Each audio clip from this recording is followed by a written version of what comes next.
Hello, chat. We're back for another run. This time it's Prince of Persia.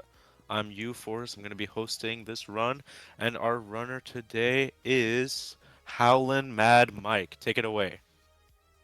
Hello, good morning, everyone. I am Howling Mad Mike. Well, it's not probably not quite morning there where you are, but it certainly is where I am. And we are playing Prince of Persia on MS-DOS. Yes, we are going very, very old school here. Released originally in '89 on the, or it might have been '88 on the Apple II.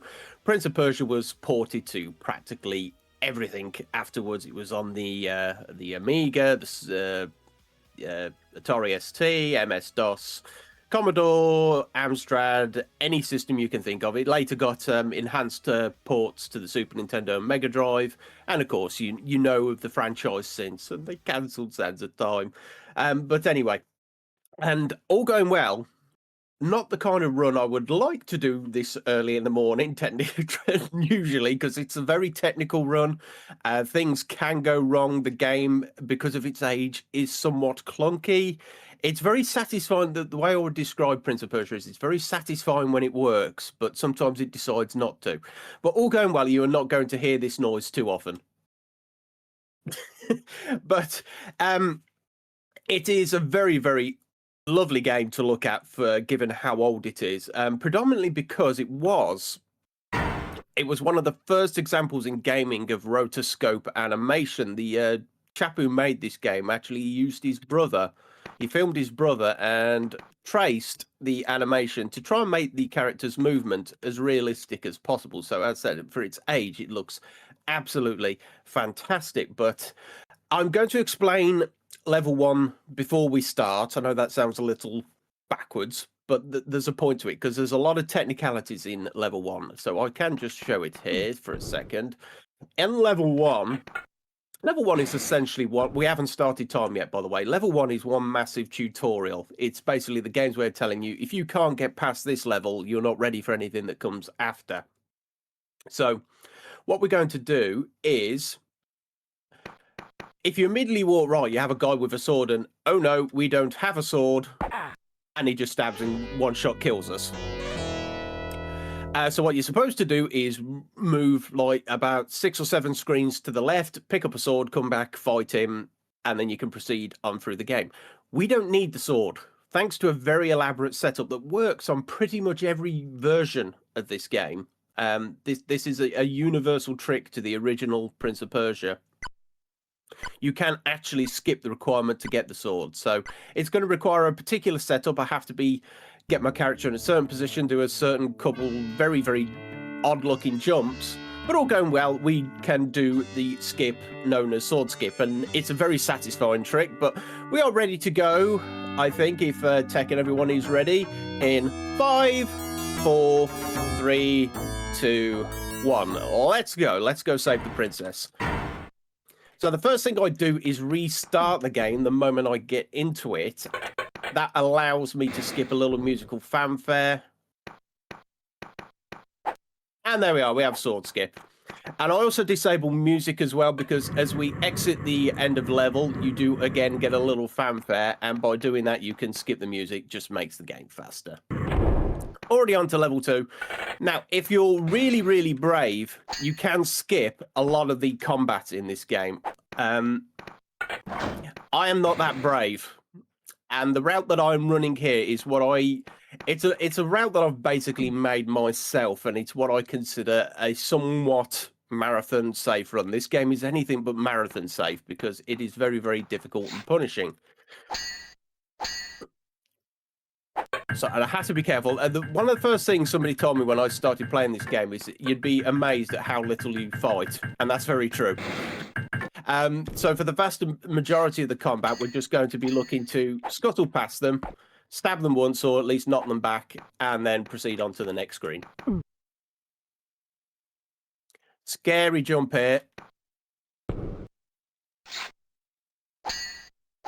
Ideally, we want guards to not be overly aggressive, because the less we fight, the faster we can play the game. But yes, if you're the little jump we did to do sword skip at the start of the game, you can do that to a lot of enemies in this, but it's just a very, very, very scary trick. I've tried to get a damage. I skipped by bonking the wall there. I was able to skip an animation of that tile hitting me on the head. That costs about 4 seconds. But if you if you get the timing really good, you can skip all damage completely. But that's the end of level 2. We're already on to level 3. Now, level 3 is a bit mean because it introduces a gaming mechanic we all love, which is known as the leap of faith. And yeah, it's it's one of those. Yeah, we all hate leaps of faiths in platformers, but what we have to do is jump to the screen on our right here, which is not immediately evident that we can actually do it. So it's very much a trial and error level 3. But we set off this platform and we immediately have to turn around, and we're now in a massive rush to try and make the gate. If you just walk, you typically can't make it, but if you jump along the way, jumping is faster than walking, so I will jump as much as I feel reasonably safe to do so. 3 jumps gets us timed perfectly here to make this ledge. Spooky, scary skeleton on the floor there, do not worry. Or should we? Our first instance of the snapping gates, we'll see a lot more of them.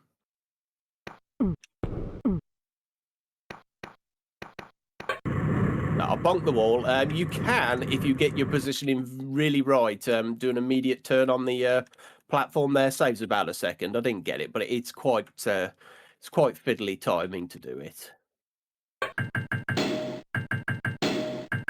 But no major skeleton. But we don't have to fight him. There's 2 ledges you can grab there. If you grab the first one, I call that the coward's ledge. Just because you have to kind of let go of the grab key to miss it. Major skip coming here. This is completely unintended, but by bonking the gate and just tapping it in a very specific way, we can bait this guard to open the gate for us. I want a little bit more room, please, sir. Thank you, because if you do not have your sword equipped, it is instant death. The next guard we are going to fight, he is one of the few people in this game we do actually kill. And they can parry you. This is very Dark Soul-y. He was behaving very nicely into those last couple of parries. If you're going absolutely ham, you can try and skip past him and come back and try and sneak through the gate. Again, it requires a lot of bravery. And the problem with a lot of the tricks in this game, they are very, very unsafe, and there's only one level has a safe checkpoint. It was on level 3 we just passed, so if you die on levels, it's usually quite a substantial time loss. Another big skip coming here. I'm hoping I can get it first attempt, but we shall see. Because you're supposed to navigate up and across and down and left and right and all that, but with a very particular setup. Can go quiet for a sec. There we go, got it first time. Lovely. What happens there is that you trick by hitting rhythmic backward shuffles, you trick the game into thinking you are still in combat, and because it thinks you're still in combat, it doesn't load the screen behind you, and you can just clip straight through the gate. I was going to say, I probably scuttled just slightly too close to him.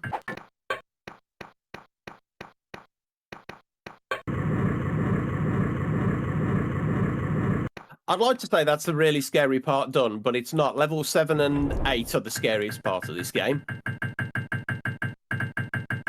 You can double jump across these spikes. It requires a lot of bravery. Bit of a trap here as well, because if you immediately just try and jump over, you will get spiked. And here we have this big boy. I'm not actually all that interested in fighting this guy. I just want to push him back enough to wait for the gate to pop so I can jump through. On this level, level 7 is a massive troll, because you have to grab the ledge as you're falling. And if you don't grab it, you die, and it just loops. I got too close to him, but I'm going to see if I can still make this work. Very, very specific setup for this level. To the point where I may actually... Sometimes you skip this guard, I may actually just fight him legitimately. Because you do not want to take any more damage. Oh, no. Oh, this is going to be scary. Okay.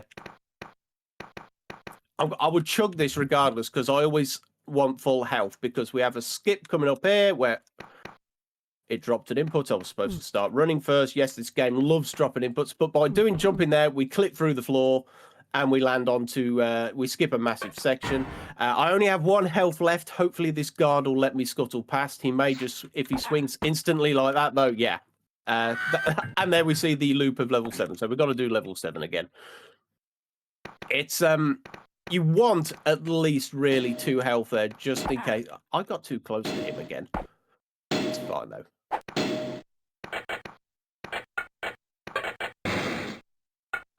Again, we do a little downwards crouching animation to skip being hit and being hurt, which is great for 2 reasons.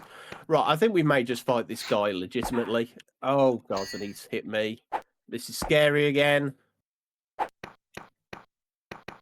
We're going to try this again. You've got to try it, but the guard's misbehaving because their aggressiveness is completely randomized. With the exception of 1 guard in the game, their aggressiveness is totally randomized. So hopefully this guy will let me past. He didn't, but this is still manageable. But he hit me immediately as he fell down. And this is why, as much as I love speedrunning this game, it is a very, very harsh mistress because you need stuff like this to behave. I actually got my positioning correct with him there, though, because if you stand in a certain spot, he won't hit you. Or at least he'll delay his swing. This should be okay, though, if I can just get past this guard without taking damage. As I said, I would love to say that this is the scariest part of the game, but it isn't. That's level 8 after this. Okay, this is going much better. I've actually got past all of that without any damage. Because that's the frustration. And you can get health upgrades in this game. I think you can upgrade your health to like 10 or 12 by the end of it, but you watch as he lets me pass this time. Of course he does. Of course he does. The moment I have the perfect amount of health, he doesn't swing at me. Got to do a very particular setup here, because if I don't clunk this wall on the right, these gates chomp in a different pattern. Why it does that? No idea. But that's scary phase 1 out of the way.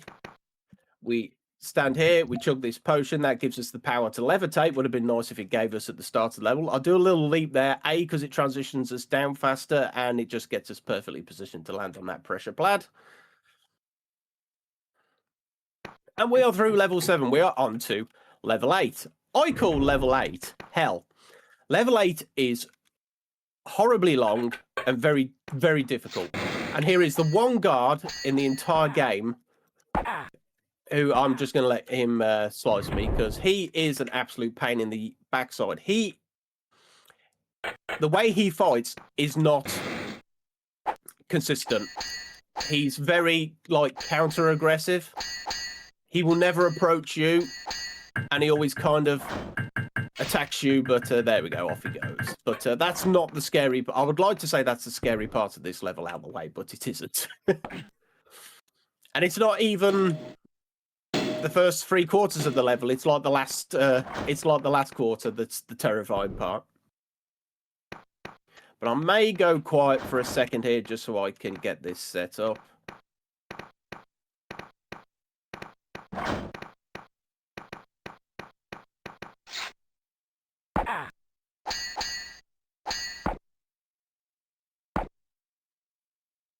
Okay, so far so good.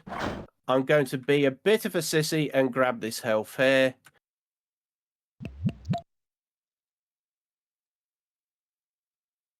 Okay, we're back on track. I'll carry on, please. I'd just like to pop in really quick to remind everyone to donate to help fight Stand Up to... we're going to start again. Just remind everyone to... One more time! Yeah, exactly. Remind everyone to donate to Stand Up to Cancer. It's a really great cause. And to remind everyone that at $1,400 donated, 10IQ will be shaving his head on stream, and I'm sure we'd all like to see that. So just remember, if you want that to happen, raise $1,400. Yeah, I failed to see the threat there, but you know.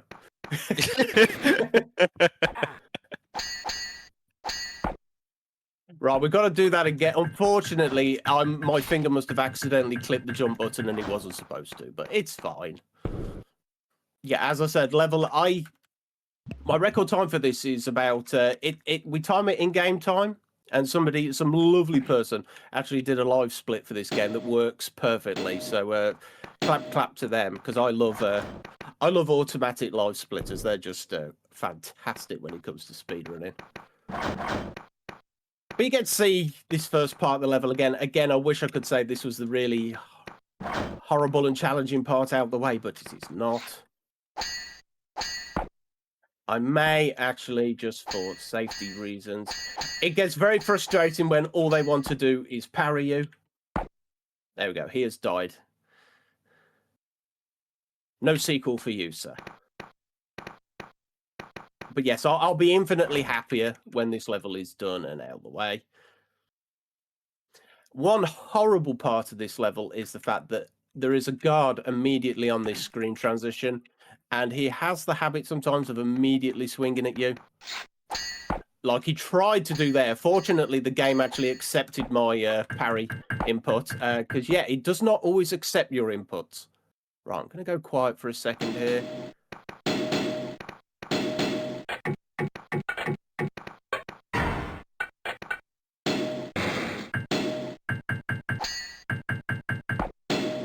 Using his own trap against him. Still not the worst part done. 2,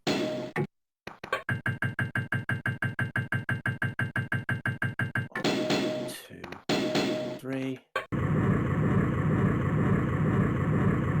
Very time sensitive skip coming up here. I think I've got it. Right, we have achieved gate skip. You are not supposed to make it back through that gate. You're supposed to, it's a trap essentially to keep you in there. You do get freed eventually, but you are not supposed to be fast enough to make it back through that gate. So that's a lovely little skip when you can get it. You do require 1 health for it though. And hooray, we're on level 9. Level 9 at least gives us something of a... It's a long level, but it's not a terrible level. But yeah, I do thoroughly encourage people to play this game, incidentally. It does have its flaws, as any game of this era would, but it's very, very, very satisfying when it just wants to work. Could have done without him taking a swipe at me, but that's fine. We've created enough room so we can get to the edge here. I might grab that health on the way up, and by might, I mean I will. Okay, yep, nice. Okay, you can see there one of the reasons why this game can be frustrating. It does sometimes like queuing inputs. So you have to be very, very particular as to what commands you are putting in. We have this guard coming up here. Hopefully he lets me scuttle past without too much difficulty. That's nice, and we can just say, so long.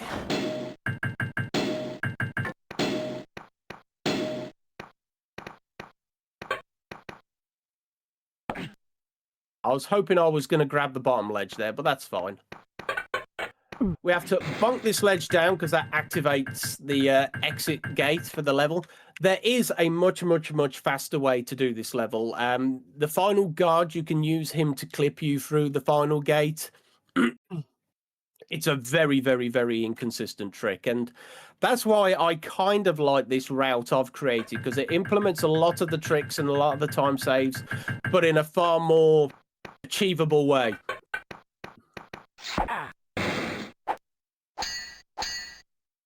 Fine, over you go.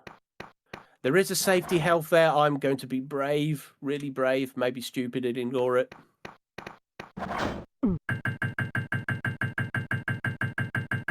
Gutter through the gate here. You can do a leap of faith here. I look like I'm in the right position, but I'm not going to risk it. Sorry, I wussed out. But that's not how you're intended to go down to this area, but by doing that, you prevent that little chain chomp gate from working there on the right.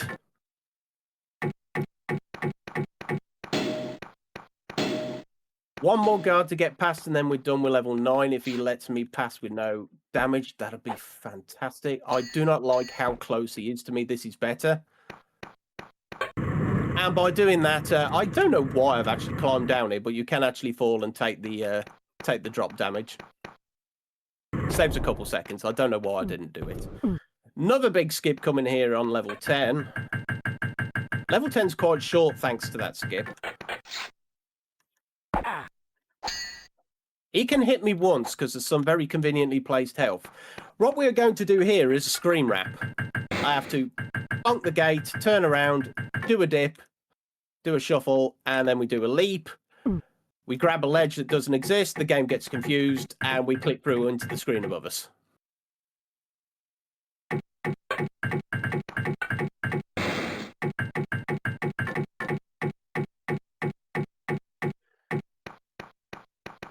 I have to fight this guy again. If you are feeling incredibly brave, you might decide to just skip past him, but it requires a lot of braveness because you have to bomb this platform to open this gate. As I said, at the highest level, you will use him to clip you through the gate. It's a very, very scary trick, though, not just because you have to take damage to do it, but you've also got this one guy down here to fight. And as I said, all of the damage is the enemy aggression is completely randomized. So you don't want to mess around with them too much. Just want to bonk him back a bit more. Ah, God, he was being an absolute nightmare. I might have been able to make that, but I was being overly cautious, maybe. If I'd have just fought him legitimately, I'd have probably been fine there, but you get to see that screen wrap transition again, which is great. So again, a shuffle, a dip, doesn't matter what order you do it in. We click through the universe and we're on to the high level.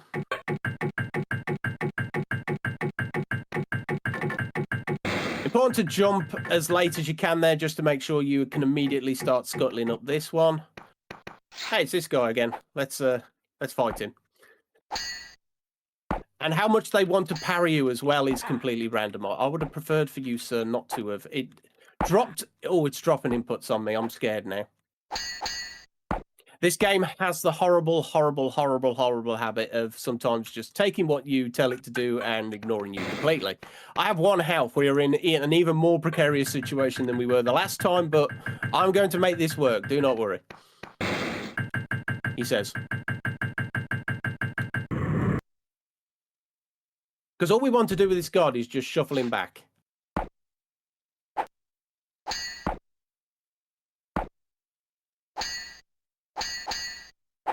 Okay, that should be okay. There we go. And by shuffling him back, we don't have to fight him. We can just run through the gate like the cowards that we are. Right, level 11, penultimate level. Kind of more of a technical level than a difficult level. So we get this platform to fall, we skip the damage, and we jump up. Health there, but we don't need it. Important that we come this way. This is intended because we have to open this gate, and every platform on the way towards it, this one opens it, and every other platform in this area closes it. So important that we actually do that gate. I nearly overran that then. That would have been terrifying. Right, another scary part here. We have to fight this guy. All we want to do is use gravity against him. That's superb. And in a very specific setup there, we avoid damage and make it over, which is really, really nice. I want to swap place with this guard here. And all I want to do is just shove him off the edge. He's fine there. I've got to come past him. Hit the wall, turn around, grab the ledge.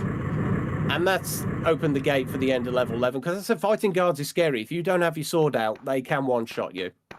But what we want to do here is just immediately jump over him. Hope that he's not going to chase after us. And we are through the gate onto the final full-blown level of the game. As you can see, you may have noticed the timer at the bottom of the screen as well. There is an in-game timer to this because the main gimmick of Prince of Persia is that you have to beat it in less than an in-game hour. Otherwise, the princess has to marry the evil Vizier Jafar. If you've ever watched Aladdin, you've got a fair idea as to where we're going here.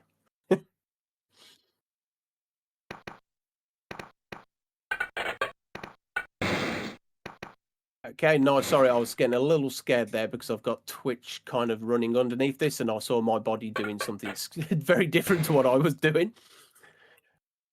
Very scary jump here because you've got to jump on a screen transition. There we go. Right, major skip coming up here. Not dissimilar to level 10. So we go left, we go right, we go left again, leap of faith, and we grab thin air, and we are able to skip a massive section of the game. Right, legitimately, I'm going to stop for a second. We do have a flashing light warning coming up, folks. So if any of you are photosensitive, look away for about 10-15 seconds. I will let you know when you can watch again. So flashing light warning. You have been warned. Look away now.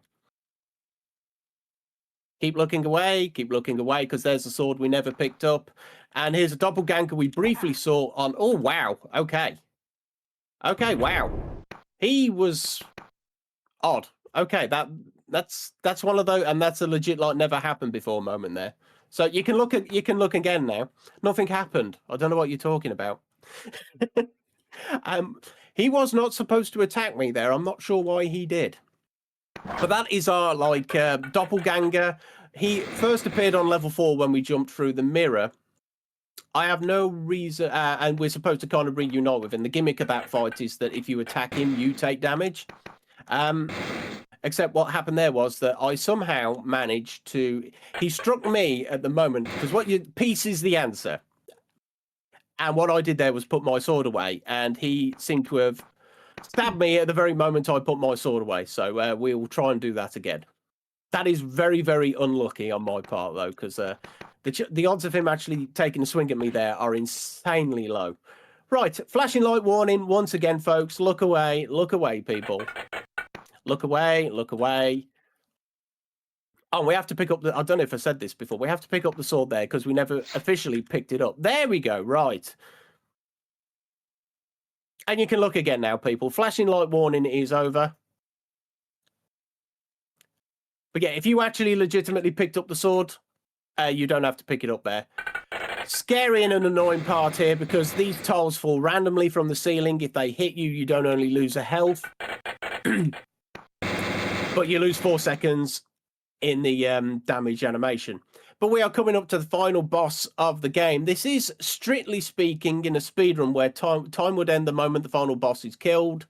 But I'll call time when we've rescued the princess.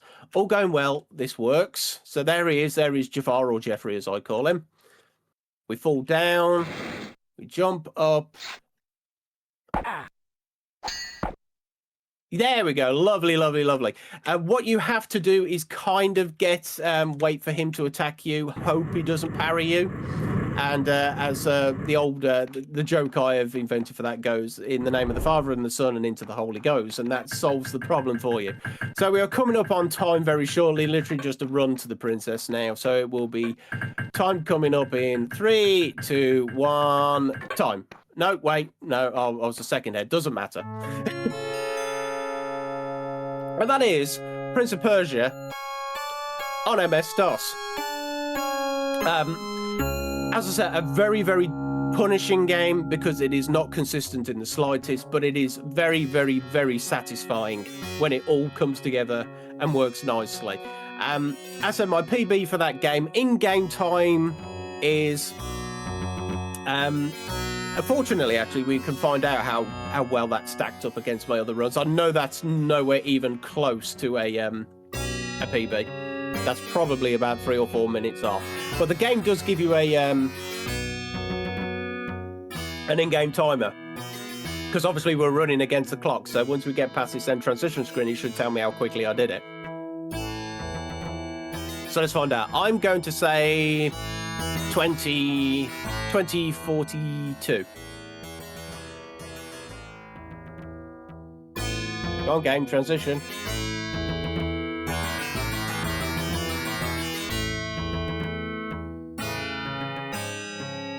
This last time I played the game, it seemed to want to lurk on this ending splash screen quite a lot.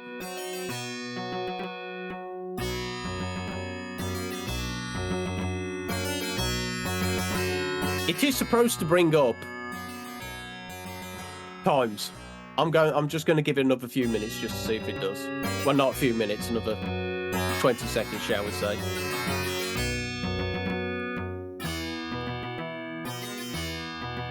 Guess it's not going to do it.